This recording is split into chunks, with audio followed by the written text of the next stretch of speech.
guys, what's up? Welcome back to my channel. I am in the big house on my new property. As you guys already know, that I did buy this property about a month ago and have been keeping it a secret. But now that it's all out, I would love to share with you my transport story. It's actually a huge horror story, worse than the last time. Buckle up because it's about to get real.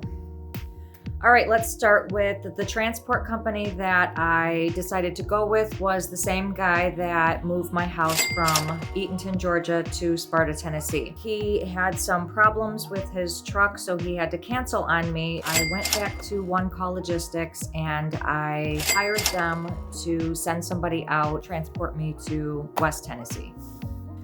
Now, when the transport guy came, he went to go hook up my house and realized that he only had a 2-inch ball hitch. My house takes 2 5/16 ball hitch, and he did not come with the correct size. Apparently, somebody at the company told him that I had a 20-foot house, when in all reality, I did tell them that I had a 28-foot by 8-foot house. So him bringing the wrong ball size was actually kind of disheartening. My friend ended up giving him a 2 5/16 ball hitch. He proceeded to hook up my tiny house with that. Now, that said, this was only for a capacity of 6,000 pounds tongue weight, and my house is about 13 to 16,000 pounds. We did not weigh it. Imagine putting that much tongue weight on a truck. 45 minutes into the travel, I was actually following him. He stopped at a truck stop. He needed me to distribute some of the weight from the tongue of the house to the back, so we moved, I think, 3 or 4 boxes and secured them in the bathroom. He pulled over again minutes later and said his ball hitch was bent and that he couldn't take me any further.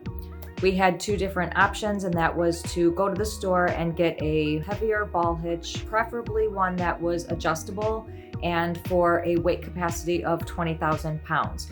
But he didn't trust his truck to do the rest of the work, regardless if we were to have put on a new ball hitch, even adjustable. He decided to leave me there at the truck stop. My house was stuck there with the chickens inside.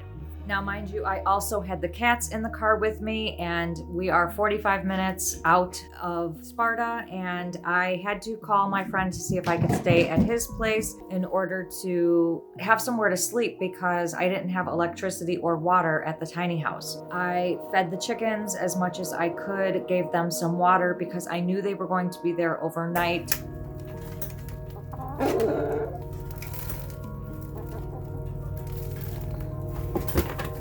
Then I called One Call Logistics Dispatch to see if they can get me another driver out there the next day. I had to pay $100 extra for that other transport guy, and because of some miscommunication, Dispatch decided to take the brunt of $200 of that. I was left in the parking lot. I also had to give them verbal permission to leave my house there, and if anything was to happen to the house, I was to take responsibility and not hold them accountable for it. Thank goodness I was only 45 minutes away from the place that I was staying at, and that my friends allowed me to stay there, especially by bringing the cats into the camper because I did not want to leave them in the car, and they were definitely not staying in the house. I also didn't want to drive to the big house because I was just closer to Sparta. We had just left 45 minutes. I was to meet the next driver there the next day as long as they got me one. All right, moving on to April 10th. I drove the 45 minutes back. They had gotten me a second transport driver, and this guy ended up being late. He was sent back to the original address. The second transport guy actually brought the correct hitch. It seemed as if he went to the store to get it. It was an adjustable hitch, especially the back, and then he took out that front part. It was like a claw-looking thing, and replaced it with a 20,000 pound ball hitch. He put that on my tiny house, proceeded to hook up, and we started driving again. Traveling through Nashville, this second transport guy hit about 20 potholes and ended up making the right back tires smoke. It was smoking as we were traveling, and we decided to pull over and check out what was going on. We checked the clearance from the wheel well to the tire and found that back right tire was touching the top of the wheel well. This is what was causing the trailer to smoke, and the transport guy asked me, what do you want to do? I don't think if we just redistribute weight that's going to help. We decided to drive slowly. This was about 5 to 20 miles per hour, and we basically crawled for the next 20 minutes. We pulled over several times because the tire was just smoking each and every time. There was not enough clearance. Basically, we just did not know what to do. Kept going. A few minutes later, my back right tire blew. So we had to pull over again and check out what was happening. This was 8 o'clock at night on a Sunday. We didn't know who to call. We didn't know who was open. We didn't know who was going to travel. We didn't know if we should get roadside assistance, a tire place. No clue what we should do. So we just started calling around and got a roadside service emergency person to come and replace the tire. The tire was about $235 and the labor to put it in was $300. So $535 later, I had a new tire. We were able to travel back on the road again. Now, there is one problem. That tire was still touching the top of the wheel well. So something wasn't right here. All of this had started when he hit all of the potholes. We were traveling nice and smoothly until then. So the impact of the house on those potholes caused all of these things to happen. We don't know if there was anything else wrong, but we decided to start driving again. The guy that came to fix the tire said that this was absolutely going to work and that this second transport guy was going to be taking me the rest of the way. Because I had the cats with me and it was 8 o'clock at night, I didn't have anywhere else to stay. We were 2.5 hours away from Sparta and 2.5 hours away from my new place. I decided to take the cats and go to my new place that at least I could bring them in the house and they could have a place to go to the bathroom and eat. Because Rocky had not gone to the bathroom in over 12 hours, I didn't want to leave them in the car overnight and I had to go someplace. After that tire was fixed, I had already left. The guy started driving 3 more minutes and pulled off at a truck stop because the tire was smoking again and they found out that there was a broken leaf spring. They took pictures and sent me this picture. I thought, great, now I have to get something else fixed. I started calling around. Because it was 9-10 o'clock at night, I couldn't start making these calls until the morning. That is when the transport driver stayed at that truck stop overnight with my tiny house to then wait in the morning. I was going to meet him there the next day when I found somebody to fix the leaf spring. I did end up keeping the chickens in the house for one more night because I did not have a way to transport them to the big house and I really didn't know what to do. So I had to leave them in the house for another night. April 11th rolls around and I have to start calling places to find out who can fix this leaf spring on my trailer because that second transport guy wasn't going anywhere until that trailer was fixed. Needless to say, he also had to go because he had other stuff to do, so he couldn't really wait for me to find somebody. So I was in contact with One Call Logistics Dispatch again, and they had to find me a third transport driver. Keeping in touch with dispatch, they had not found me a third driver yet. I actually had my friend come from Sparta, Tennessee with his Blazer, and I was able to take them to my land and put them in the coops that my friends and I had gone and built up before I actually moved to the land. Now, this was important for me to do because they hadn't found a third transport driver yet, and I did not want to keep the chickens in there for another night. I also wasn't willing to drive 2.5 hours back to the site in order to feed the chickens to keep them in there a night. My friend drove out, thank goodness, and we got the chickens in their safe place, ended up putting some tarps over the chicken coop so that they couldn't get out, and then them and the cats were finally safe on the land. The house could be fixed, dealt with from afar, and I wasn't as stressed after all of that took place. While I was there picking up the chickens, I decided to grab all of my HelloFresh food because it had been in there for over 24 hours. It did have ice packs around it, but the ice pack started melting. Thank goodness I ended up saving some of that food. I ended up finding Campbell's trailer repair. He was going to schedule for April 12th to come out and fix the tiny house. Because he couldn't do it until the next day, that meant my tiny house had to stay in the truck stop again. April 12th is here, and the leaf spring guy is supposed to go fix the leaf spring, but he had to reschedule because of weather. I had to keep the tiny house there for another night. I didn't have anything in this house. I went to the store and got a bunch of stuff to fill the house, a couple necessities that I would need because my tiny house wasn't here. This was very inconvenient for me, but thank goodness there were stores nearby to apply some of that stuff that I didn't have with me.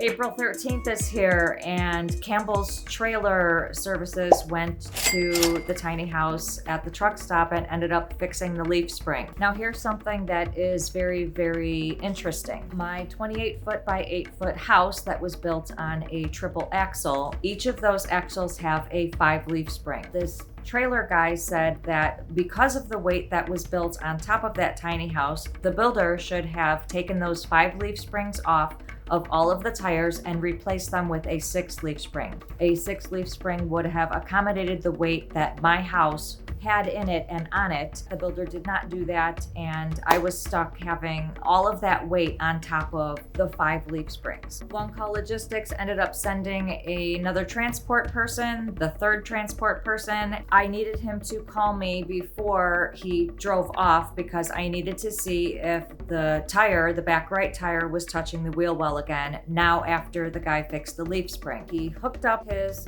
4x4 and he had an adjustable hitch. He was supposedly level and took a picture and showed that the back right tire was still touching the wheel well. The third guy wanted to replace all of my tires and put them 2 sizes down on each of the tires. The trailer guy said, no, that is the worst thing that you can do. This amount of weight on this trailer needs that triple axle, and they need 16s. So my tires on the tiny house are 16s, and he was wanting to put on 14s. He said, no, all of those tires are going to pop if you do that. He didn't feel comfortable, and he ended up leaving. At this point, One Call Logistics dispatch doesn't know what to do because he has now sent me 3 drivers, all using their time, all using the money that I have put aside for this transport. And he said, I'm sorry, Jennifer, but we're not going to be able to find you a 4th transport person because we're all losing money in this. Sorry, but we don't know what to do. One Call Logistics kept wanting to blame the weight of the trailer and the stuff that I had in the trailer and how I distributed it. In my opinion, none of this stuff had happened until that second transport guy hit all of those potholes. He also ended up damaging my farmhouse sink, and there are 4 large cracks in it. I now have to have that replaced. They did not take responsibility for any of that, but good thing that I'm not dealing with them anymore. I do not recommend One Call Logistics at all. Because One Call Logistics basically gave up on me, I had to start calling a bunch of different other tiny house companies and ended up finding another company somewhere on Google, ended up calling them and telling them the story of what happened. After describing my story to this 4th transport guy, he and his son kind of got spooked, and they ended up passing on the job and said they didn't feel comfortable doing it because they just didn't want to be liable for it if something was to happen. I located a 5th transport guy. This was actually the family members or friends of the first transport guy that I originally hired that had to cancel on me because of his emergency. I reached out to him again and told him all of the problems that were going on, and he said, I think I might have a guy for you. So he ended up sending the 2 guys that were my 5th transport guys. This is the day that my washer and dryer were coming to my house between 9 a.m. and 1 p.m., so I couldn't meet them there in order to redistribute weight if they needed. But 3 minutes into their drive, they stopped at a Shell gas station and pulled over and said the back right tire was smoking again. They also did not feel comfortable continuing on the journey. By this time, my washer and dryer had already gotten there, and I got in my car to go meet these guys there to see what we can do. Campbell's trailer service was also convinced that I just needed somebody to stick with me the entire time in order to figure out the problem and not to give up on me. I feel these first 4 transport guys basically gave up on me. They didn't know what to do. They were just there to transport from point A to point B. I didn't know what to do. Thank goodness these 2 guys stayed to help me figure out what was wrong. I called a couple people and asked them their opinions about what was going on and the solutions that we could do to fix this. Some of the ideas that came in was going from 16 tires down to 15. This should have given a little bit of clearance between the tire and the wheel well, that during travel the tires weren't smoking. It was suggested by Campbell's trailer repair that they replace the 5 leaf springs with 6 leaf springs, and that this might do it. It was also suggested that the back 2 tires were replaced with 15s as opposed to 16s, but not the first 4. A couple of the guys had a ratchet strap idea where you would put a come along. We thought the axle was bent, so we were going to put a ratchet strap against the back and then to the front, and this would hold the axle on there. We might have even taken off the tire in order to do this, but we ended up not doing that one either. When I was talking to the foundation guy and getting his opinion on the whole thing, because he's the one that was going to be leveling the house when I got there, he suggested to the transport guys to put a wedge in between the frame and the tire. This would give enough of a gap so that during travel it wasn't rubbing against the wheel well. The transport guys found some wood pieces and wedged them in between the back right tire. It made a little bit of a gap, so we decided to keep driving.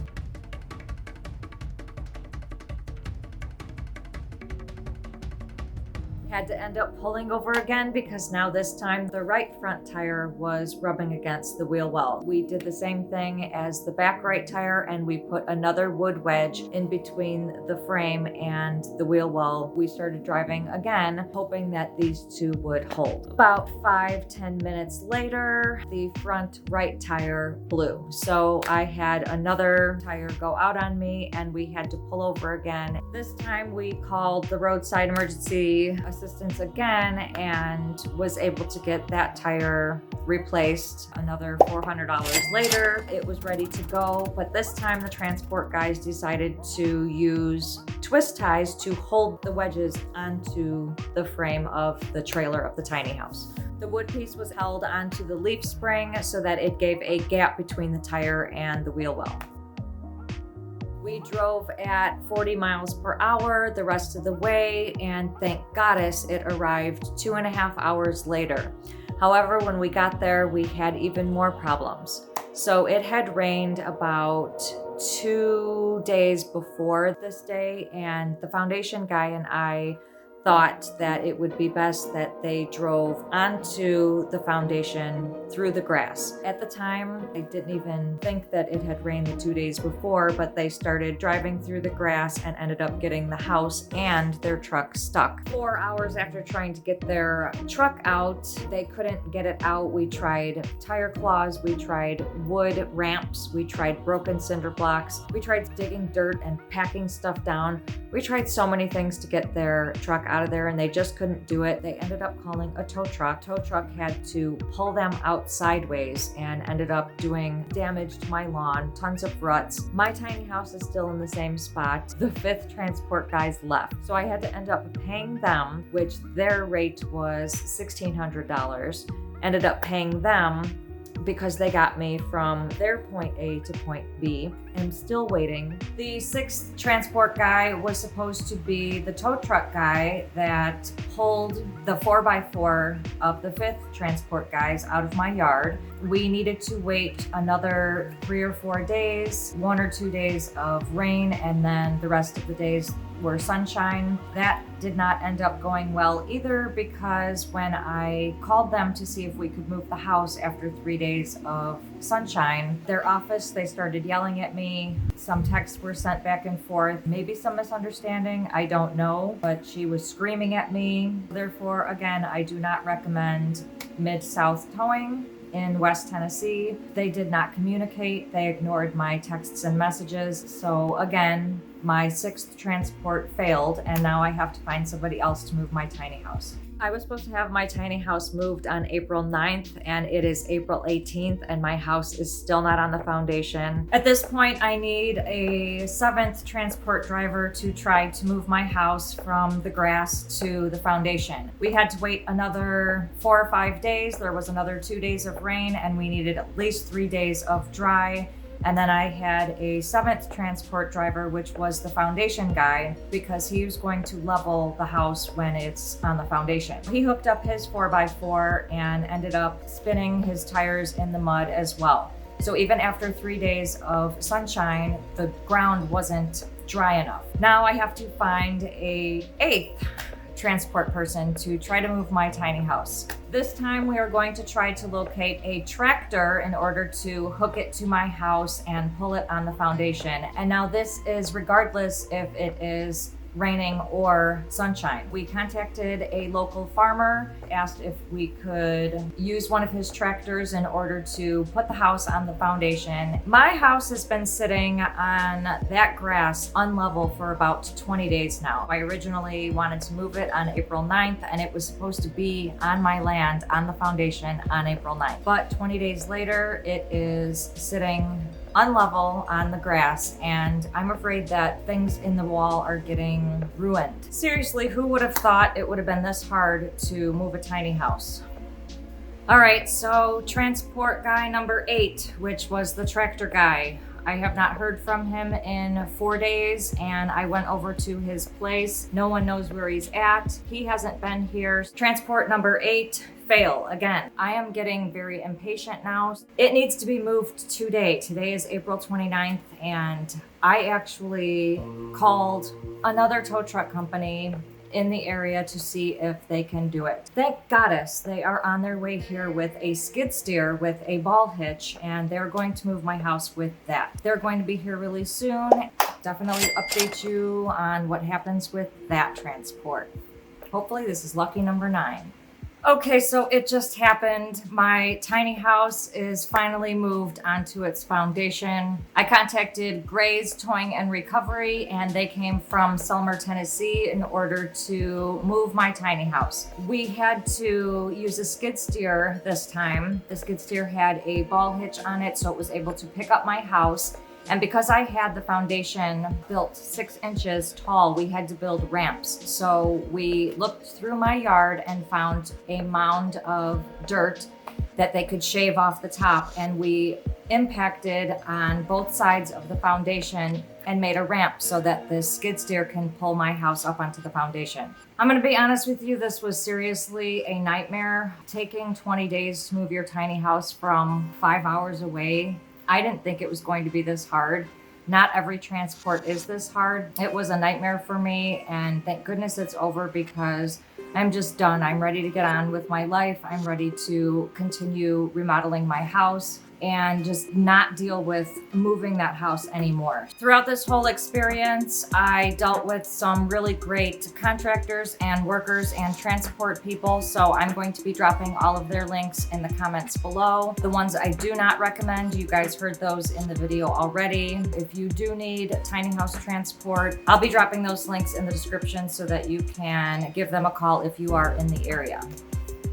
I have been really stressed this entire week. I am so grateful that I am not going to move this beast of a house and that I do not have to worry about trailer repair anymore. If you guys can remember my 10 things I hate about tiny house living, that trailer repair and maintenance thing is one of them. I cannot stand it. Thank goodness no more of that has to be done. If you guys like this video, please give it a big thumbs up and don't forget to hit that subscribe button below and click the notifications bell so you can receive a notification every time I post a new video, which is every Sunday. Thank you guys so much for watching. I will see you in the next video. The trailer service was...